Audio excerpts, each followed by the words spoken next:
ఏమండి, మీకు సర్ప్రైజ్. ఏంటా సర్ప్రైజ్? చూడండి, అందమైన గుంట గంటె. ఇందాకనే స్టీల్ సామాన్ వాడి దగ్గర కొన్నా. గుంట గంటె కొంటాం సర్ప్రైజా?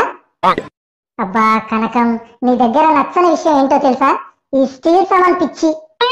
ఎన్ని స్టీల్ సామాన్లని కొంటావే? ఇంతకీ ఎన్ని బట్టలు వేస్తే ఆ గుంట గంట ఇచ్చాడు ఆ స్టీల్ సామాన్ వాడు? నేను అప్పుడప్పుడు కట్టుకునేవి 3 చీరలు ఉంటే వేసేసావా? ఆ 3 చీరలు స్టీల్ సామాన్ వాడికి వేసేసావా?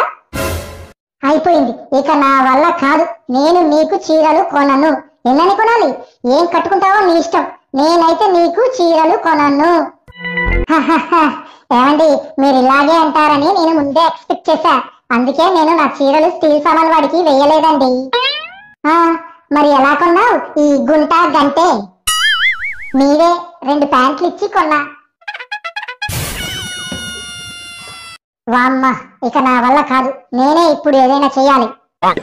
ఈ రోజు నుండి నీ బట్టలు, నా బట్టలు, అప్పుడప్పుడు వేసుకునేవి, రోజు వేసుకునేవి అన్ని బీరువాలో పెట్టి తాళం వేస్తా.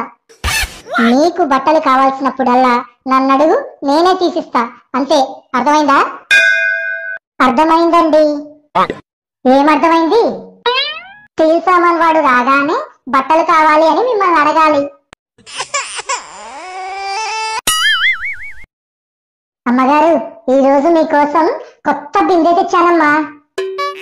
వావ్, బాగుందే స్టీల్ బిందె. భలే ముద్దొస్తుంది. ఎంతకిస్తావయ్యా? అమ్మగారు, కనీసం 6 చీరలన్నా కావాలమ్మా. లేదంటే అయ్యగారివి 5 పాయింట్లన్నా ఇవ్వాలమ్మా. లేకపోతే గిట్టుబాటు కాదు. బుజ్జి బిందె బాగుందే. ఇప్పుడెలా?